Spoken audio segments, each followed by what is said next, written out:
Teacher candidates, hi, this is Dr. Rick Barsh again on behalf of myself and Dr. Tammy Backrack. Again, we are your TPA coordinators. This is our podcast number 2. Our first podcast you should have received looking at the overview of the Cal TPA number 1. Many of you have been asking lots of questions, a lot of great questions. We're going to encourage you again to please pay careful attention to the podcast and the workshop that'll be coming up to assist you. Obviously, your peers and several of your mentors and perhaps university professors will help you as well. But we really want to urge you not to put this off. This is where a lot of our candidates get in trouble, is when they think, okay, I'll just finish this up when student teaching is done, or when I get a break at Christmas time. And that is just not good practice, because by then you've got issues where you don't have access to students. You've kind of forgotten things and what lesson was planned. At this point, what our recommendation is by now is practice video recording. Not that you're going to video record that lesson for TPA 1, but you do want to begin practicing that, and also using various platforms to learn how to kind of edit those videos, so that, remember, you're recording one entire lesson for TPA number 1. And the idea is that you'll splice that lesson into 3 different videos of 5 minutes or less. We talked about this in the overview last week. You can look at your overview handout from the Cal TPA. But again, the idea is you want to start practicing, getting comfortable in front of the camera, and your students getting used to the idea of you recording, so that they're not turning around looking at it or kind of being the funny guy.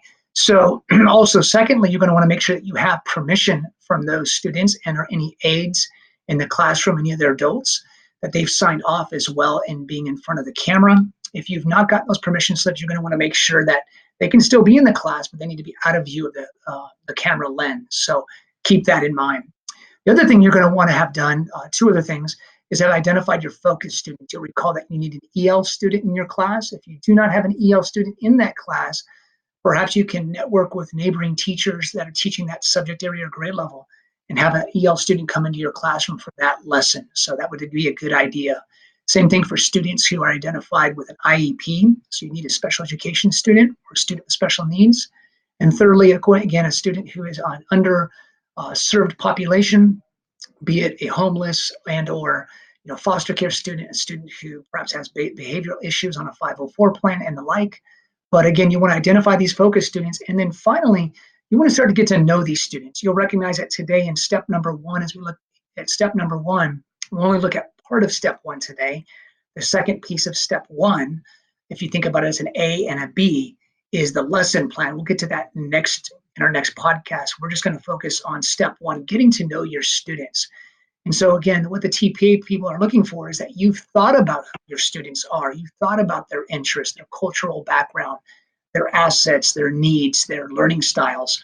And that's what they're going to want to see, is that your lesson plan you've designed is congruent or connected to who your students are. So that's got to be something you're very explicit about. And that's really what you need to have done right now in the program at this stage of student teaching or clinical practice, is get to know these students. So let's go and jump on into this without further ado. And again, these videos will be cut to less than 10 minutes. But you look at the template in front of you, and whether you're using this as multiple subject or single subject, you can see there at the top, this is for cycle 1. And I'm not going to read all this to you, but you will want to make sure that you've collected information about your whole class, including assets, learning needs, and this is the classroom context. Who are these students? Obviously, with particular focus on your 3 focus students we've just talked about. So number 1, you're going to look at the whole class, and you can look at there under number 1, assets and learning needs. And again, when we talk about assets, we're talking about these being things that help the students succeed, whether it's their cultural background, their prior academic knowledge of the subject matter, as you'll see here. But you can see letter A, it's asking you to consider prior academic knowledge that's related to the content that you're teaching. So that's whether it's vocabulary, whether that's particular content itself as it relates to facts or skill sets that they already have that are brought into this. If you're a PE teacher, what are they able to do before they've come into your class as it relates to the knowledge of the class? Letter B, when you think about your English language proficiency levels, who are these students? Are they English learners, or are they students who are your standard English learners? Letter C, cultural and linguistic resources. What is their background? What is it they bring to the class as it relates to, everything about their knowledge and skills derived from their cultural experience? This could be maybe on understanding or knowledge in a primary language before they've come and learned English.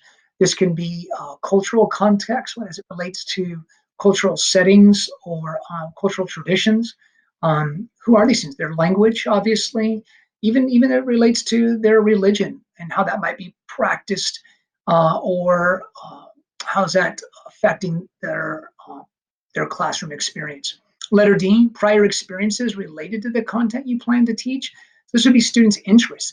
Maybe there are connections to modern day current events that are related to what you're teaching. So what interests might they have? Letter number 2 talks about the contextual information of the class. So what grade level, content area. Most of you, it'll be a face-to-face class. What resource and materials will you have access to? This may include computers or technology that way, textbooks, the novels that you might use. I think you get the idea. Who are the number of students? Then they ask you to break down that in terms of demographics on how many students with an IEP of 504. Are there any GATE students? I think you get the idea. If you don't know these numbers, which largely you may not, you of course want to talk to the host teacher, your master teacher, possibly a counselor. But there's certainly ways to find out who these students are. As we move on to the focus students, again, we're going to have 3 of them. Each one of these is nearly the same the way it's laid out. But you can see for focus student number 1, what's their cultural proficiency in reading, writing, speaking, listening in English? When you consider these 4 domains, reading, writing, and then of course speaking and listening are actually lumped together because you can't do one without the other. What is their proficiency? What are their levels when you think about this EL student? You may have to talk to a liaison who works there at your school site, who acts as the kind of the EL liaison in terms of maybe testing. What are their identified levels when it comes to the LPAC?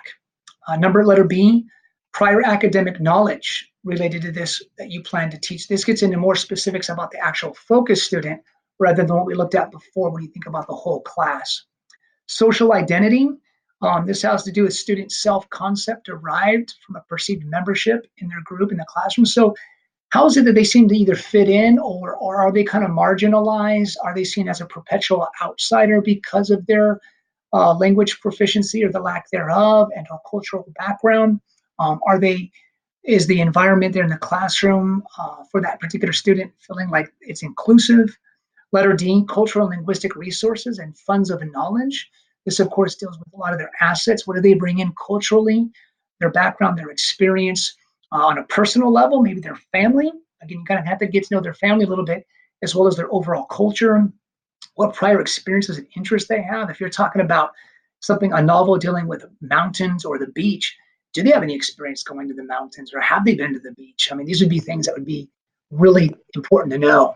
The next one there deals with developmental considerations. Particularly you might find this more connected with a student with special needs and or a student who has underserved population, but certainly with an EL, this might apply as well. You might find that even in their primary language, they really don't have much of, they're not very literate.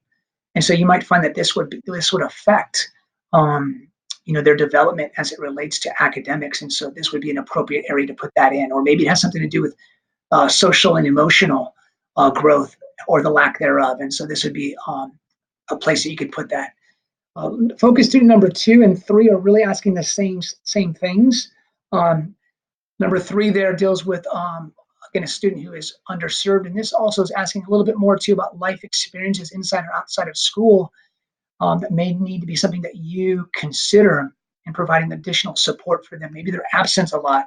Maybe they're frequently pulled out of the classroom because of behavior meetings, those kinds of things. So, but by and large, the rest of this is the same for all 3 focus students. I want to urge you to get to know these students. Maybe it's on a one-on-one with your 3 focus students, but with the class. Maybe there's some icebreakers that you get to do where you're asking them, you're doing like a bingo game of, who speaks more than one language, or who's born outside of this country, and those kinds of things. But that's what you should be doing over the next week or so. A lot of you won't be recording this lesson, of course, for the next couple of weeks. But as I said before, get to know your students, talk to your host teacher about what you plan to teach for that lesson, get any permission slips collected, and of course, watch these podcasts, attend the workshop. So God bless you all. And again, email us if you have any questions. Take care. Bye.